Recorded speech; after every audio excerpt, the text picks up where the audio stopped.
दोस्तों, Gospel of Jonah YouTube channel के सभी श्रोताओं को हमारे उद्धारकर्ता प्रभु यीशु मसीह के मधुर नाम में नमस्कार। आइए आज हम फलहीन अंजीर वृक्ष के दृष्टांत का अध्ययन करेंगे, जो हमें मिलता है लूका रचित सुसमाचार अध्याय 13 वचन संख्या 6 से 9 में, जो इस प्रकार है। फिर उसने यह दृष्टांत भी कहा कि किसी की अंगूर की बारी में एक अंजीर का पेड़ लगा हुआ था। वह उसमें फल ढूंढने आया, परंतु न पाया। तब उसने बारी के रखवाले से कहा, देख, 3 वर्ष से मैं इस अंजीर के पेड़ में फल ढूंढने आता हूँ, परंतु नहीं पाता। इसे काट डाल कि अब भूमि को क्यों रोके रहे। उसने उसको कहा कि हे स्वामी, इसे इस वर्ष तो और रहने दे कि मैं इसके चारों ओर खोद कर खाद डालूं, सो आगे को फले तो भला, नहीं तो उसे काट डालना। पुराने नियम में उन मनुष्यों को उपमा जो परमेश्वर के वचन के अनुसार चलते थे, फलदायी वृक्षों से की जाती थी, जैसा कि भजन संहिता अध्याय 1 वचन संख्या 1 से 3 में लिखा हुआ है। क्या ही धन्य है वह पुरुष जो दुष्टों की युक्ति पर नहीं चलता और न पापियों के मार्ग में खड़ा होता है और न ठट्ठा करने वालों की मंडली में बैठता है, परंतु वह तो यहोवा की व्यवस्था से प्रसन्न रहता है और उसकी व्यवस्था पर दिन रात ध्यान करता रहता है। वह उस वृक्ष के समान है जो बहती नालियों के किनारे लगाया गया है और अपने ऋतु में फलता है और जिसके पत्ते कभी नहीं मुरझाते। इसलिए जो कुछ वह पुरुष करे वह सफल होता है। आगे हम यिर्मयाह अध्याय 17 के 7वें और 8वें वचन में इस प्रकार पाते हैं, धन्य है वह पुरुष जो यहोवा पर भरोसा रखता है, जिसने परमेश्वर को अपना आधार माना हो।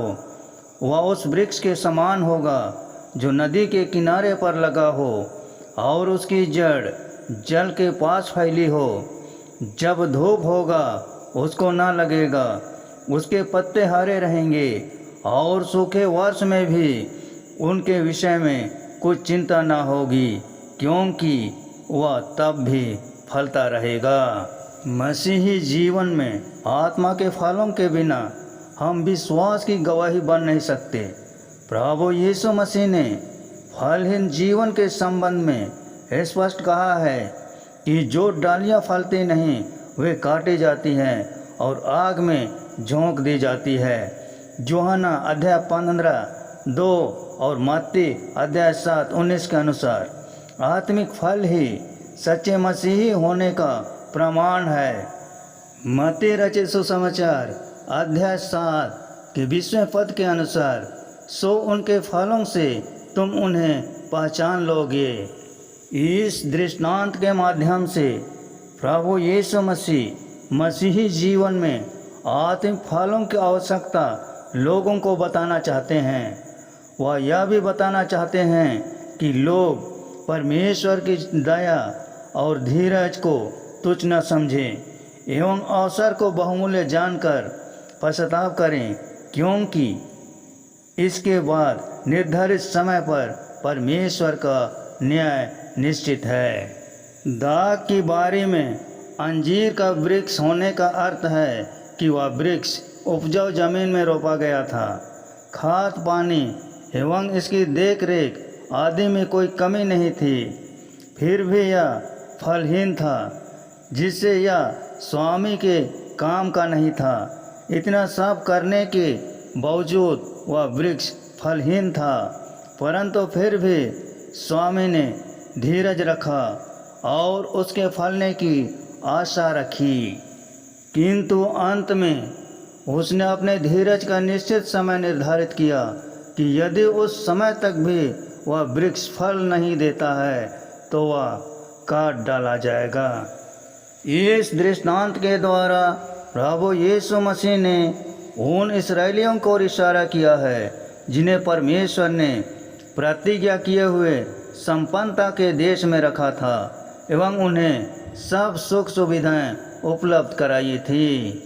पाप के उद्भव से मनुष्य और परमेश्वर की सहभागिता भंग हुई, निरंतर पापों की वृद्धि हुई और परमेश्वर और मनुष्य के बीच की दूरियां बढ़ी। परमेश्वर जो दया करने वाला, प्रेमी और अनुग्रहकारी परमेश्वर है, उसने विभिन्न नबियों और भविष्यवक्ताओं के द्वारा लोगों को सावधान किया कि वे पाप से पश्चाताप करें, वे परमेश्वर के साथ सहभागिता रखें और मन फिराव के योग फल लाएं।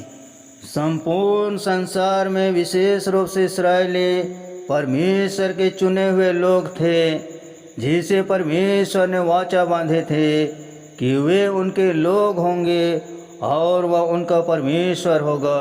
उत्पत्ति अध्याय 17:7 से 9 वचन के अनुसार इस वाचा को इस्राएलियों ने भुला दिया था और वे रीति रिवाजों एवं परंपराओं को पूरा करने के द्वारा ही स्वयं को धार्मिक एवं पवित्र समझने के निराधार तथ्य पर विश्वास करने लगे। इस कारण परमेश्वर से उनकी सहभागिता लगभग समाप्त हो चुकी थी। परंतु परमेश्वर ने फिर भी धीरज रखा और संपूर्ण मानव जाति के उद्धार की योजना बनाई। उसने अपनी ओर से मानव को अनंत विनाश से बचाने के लिए अंतिम उपाय किया कि अपने एकलौते निष्कलंक और निर्दोष बेटे को संपूर्ण मानव जाति के पापों की क्षमा के लिए बलिदान कर दिया। उसके पवित्र लोहू के द्वारा हमारे लाल रंग के पाप धोए गए और हमें पवित्रता के वस्त्र पहनाए गए, जिससे हम उस परम परमेश्वर के पास जा सके। उसके पवित्र देह के तोड़े जाने से परमेश्वर और हमारे टूटे संबंध पुनः जुड़ सके, साथ ही एक ही देह के अंगों के रूप में विश्वास की एकता के बंधन में बांध सकें। इस दृष्टांत के अनुसार दाख की बारी का रखवाला एक वृक्ष के लिए अपनी चिंता करता है कि उसकी देख रेख में कोई कसर नहीं छोड़ता और उसे बचाने का हर संभव कोशिश करता है। इससे हम कल्पना कर सकते हैं कि हमारा स्वर्गीय पिता हमारी कितनी चिंता करता है। वह धीरज से हमारे लौटने का इंतज़ार करता है कि हम पश्चाताप कर अपने पापों से फिरें और उसकी निकटता में, उसके वचन के प्रकाश में आगे बढ़ें। बारी के रखवाले से कहीं अधिक बढ़कर परमेश्वर को हमारा ध्यान रहता है। वह वृक्ष से कहीं अधिक हमसे प्यार करता है और हमें बचाने के लिए हर संभव प्रयास करता है। वह केवल 1 वर्ष तक ही नहीं, किंतु उसे कहीं अधिक बढ़कर हमारे लिए धीरज धरता है। उसने हम पापियों से प्रेम किया और हमारे लिए एकलौते निर्दोष बेटा को बलिदान कर दिया। इस दृष्टांत के द्वारा प्रभु यीशु मसीह लोगों को यह बताना चाहते हैं कि जो परमेश्वर के अनुग्रह, दया और धीरज को तुच्छ जानते हैं और पश्चाताप नहीं करते, उनके लिए परमेश्वर का न्याय और दंड निश्चित है। उससे कोई बच नहीं सकता, क्योंकि परमेश्वर न्यायी है। परमेश्वर के धीरज का एक समय निर्धारित है, उसके बाद उसका न्याय है। दाख के बारी के रखवाले ने अंजीर वृक्ष को बचाने के लिए हर संभव कोशिश की। उस पर दया और धीरज के लिए अपने स्वामी से विनती की। हम विश्वासियों को भी लोगों की आत्माओं को बचाने के लिए हर संभव प्रयास करना चाहिए। उनके लिए परमेश्वर से प्रार्थना करना है, उन्हें बताना है कि वे समय रहते पश्चाताप करें और अनंत विनाश से बचें। परमेश्वर के बिना बाहर से हमारे जीवन भले ही खूबसूरत, आकर्षक, हरे भरे दिखाई दे, किंतु उनमें फल नहीं लग सकते। ऐसे फलहीन जीवन परमेश्वर की दृष्टि में व्यर्थ, अनुपयोगी और विनाश का कारण बनते हैं। परमेश्वर अपने कार्यों को पूरा करने एवं अपने राज विस्तार करने के लिए हमें रखवाले के समान माध्यम बनाता है। हमें पूरी विश्वास योग्यता एवं लगन से परमेश्वर के प्रति अपने जिम्मेदारियों को पूरा करना है, तभी हमारा जीवन फलदायी होगा, अन्यथा हमारा जीवन व्यर्थ ठहरेगा।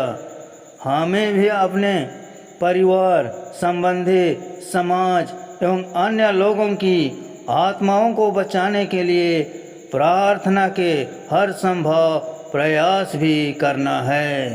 दोस्तों, यह दृष्टांत आप लोगों को कैसी लगी? अच्छी लगी तो शेयर, लाइक और सब्सक्राइब ज़रूर कर दीजिएगा। धन्यवाद।